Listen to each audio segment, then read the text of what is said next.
Welcome to Leet Life in Real Life. I'm Ryan, And I'm Riley. and tonight we're talking about a giant telescope on the moon. So, astronomers at the University of Austin have revisited a concept that was originally brought up a couple years ago, back in 2008, and it's essentially a liquid mirror telescope that they're planning on putting on the moon. That's right, Riley. This telescope has been dubbed the ultimately large telescope and has a mirror diameter of 100 meters. The idea originally was from roughly around 2008, but got shelved by NASA, like bigger things were happening. And this telescope would be expensive. There's not currently any infrastructure on the moon, and we'd have to build it up um, from there essentially. So we'd have to do some work before then. Yeah, that makes sense. Why the original plans were delayed. It's as you said, quite expensive, and there's no infrastructure for it. But I hear astronomers think it might become a reality sooner rather than later now, with I guess some advancements. But here's the real question: why do we need a telescope on the moon? A lot of their thought process was so that we can look into the depths of the universe and potentially see the galaxies that were formed roughly 13 billion years ago, essentially before the galaxies came together. Hold on a sec. So you're telling me that this crazy large moon telescope that costs a crazy amount of money that is 100 meters big, which is insane, is going to be able to tell us how galaxies formed?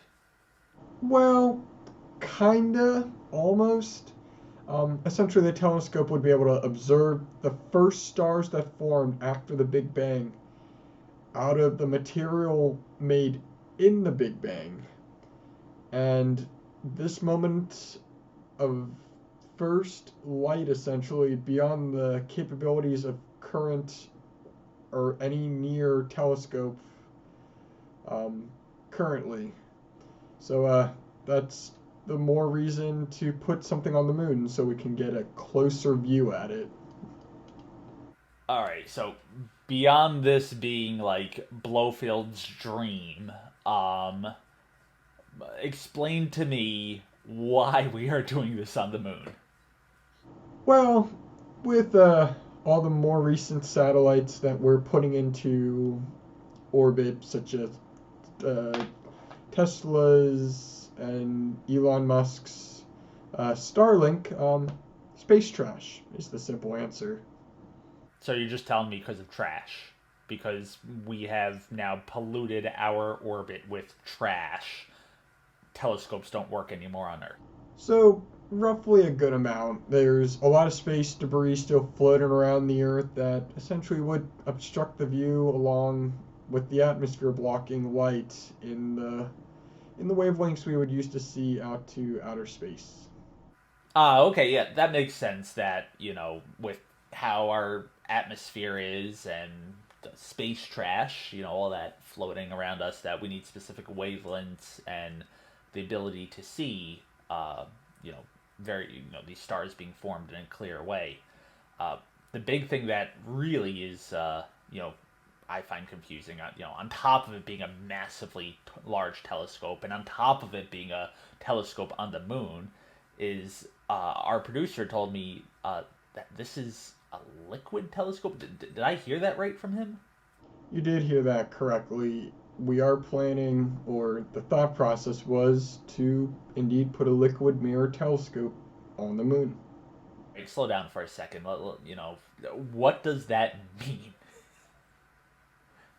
Well, it's not too different from a regular solid glass mirror like one that I'm sure you've had or used, or that the general public may have gone to an observatory and use. Essentially, it just uses a highly reflective liquid in a cylinder spinning at around 3 miles per hour to create the parabolic shape needed by the telescope mirror to bring the starlight to a focus. All right, so I'm not a rocket scientist, so I'm not even gonna like pretend I fully understand the depth of what you just said because it sounds crazy cool. But I it has have these liquid telescopes been built on Earth before? Are they common? Like I know the glass ones, but this is something really cool and really different. Like, do they exist today? They do exist today, yes, but they're not too common. You see them here and there. Essentially, the largest liquid mirror telescope on Earth is the Large Zenith Telescope. It is operated by the University of British Columbia in Canada, and it has roughly a 6 meter diameter. All right, so let's take it back here.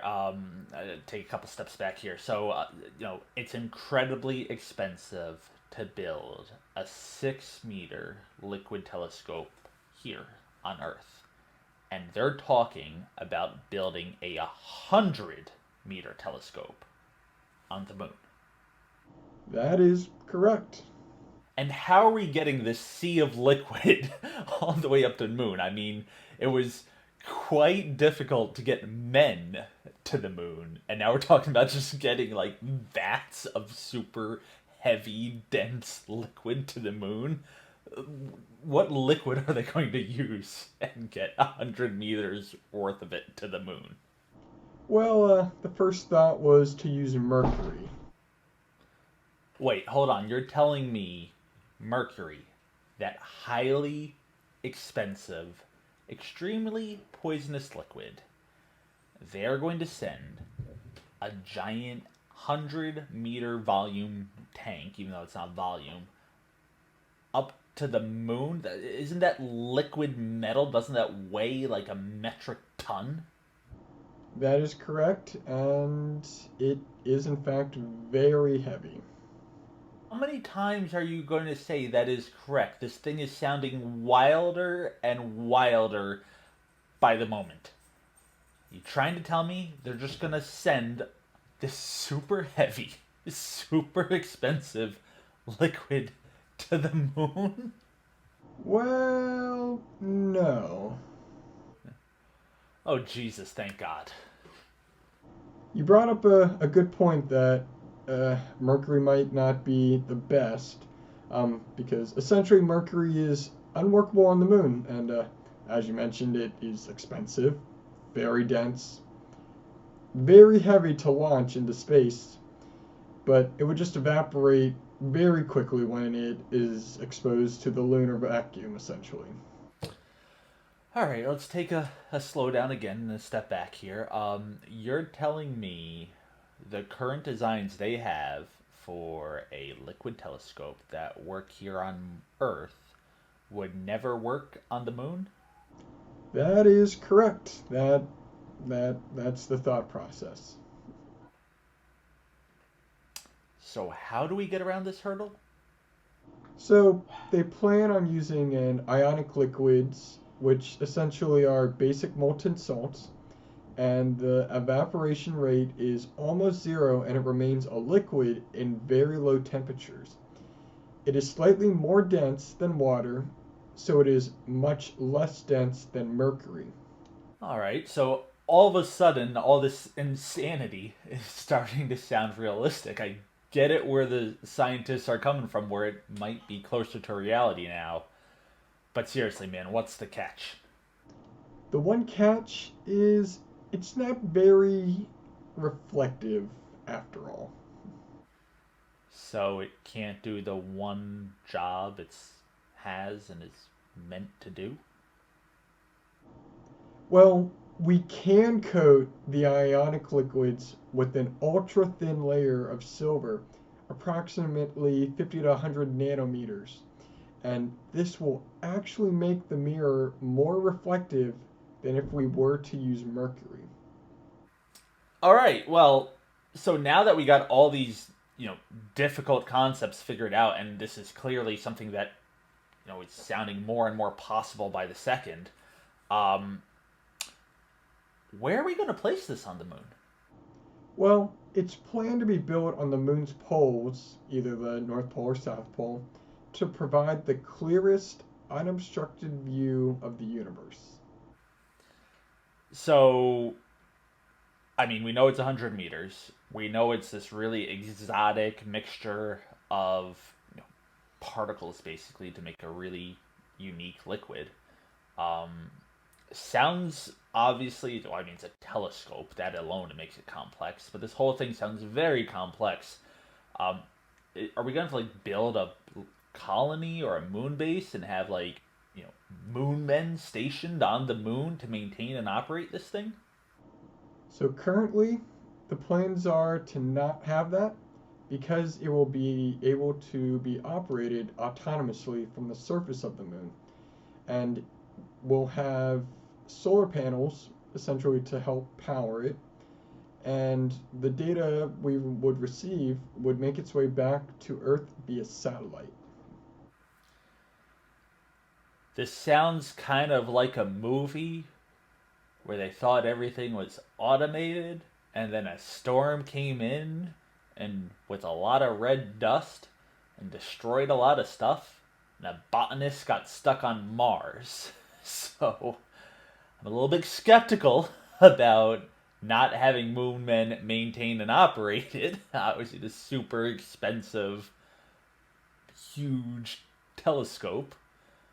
Uh, but obviously, we have to need someone to build it in person, right? There's no way we could have it autonomously built. That would be a safe assumption. Having it autonomously built would be one thing, but we're likely going to have to go back to the moon and build it ourselves. You heard it here first, guys. Straight from Riley's mouth. We're going to the moon! All right, Riley. So by the way, when everyone would see me looking up here, I got a little screen up here, and I'm actually looking at Riley, so it's like I'm not like staring off into the great distance. But I honestly should be because we're doing a really crappy job of involving you guys, and we said we'd get better at it last time. And I mean, we got clean desks this time, and it's all for you, Nick. Nick Wright, it's all for you. Our big commenter, it's all for you. That's why we cleaned our desks. But Riley, what do you say? I think we need to involve these guys a bit more going forward and today. So, what do you think we should ask them? So, would you guys rather go to the moon and build this telescope, or go to Mars and start up a Mars colony? Which would you guys pick? This telescope or Mars? Meanwhile, the moon is closer, but Mars potentially has some future to it. What do you guys think? Yeah, and I like that because here's another flip on that. Obviously, this is a pretty complex piece of equipment. So, do you guys think it'll be quicker to establish a colony on Mars and cheaper and easier and better for humanity to establish a colony on Mars? Or will this giant liquid moon telescope be done before that? Thanks for tuning in, though, guys. Please like, subscribe, hit that notification ding button. We're going to be back. We're going to come back with more. We really hope you're enjoying this. And if you got any suggestions, if you got any ideas about what we've said or something else you want us to say or talk about, put it in the comments. Let us know. We might have not been very responsive last week. We kind of realized that, but we're going to be watching the page this week because, hey, we got some traction going, don't we, Riley? Sure do. Thanks again, everybody, for watching, and hope to see you guys next week. I'm Riley. I'm Ryan. May the Leet be with you.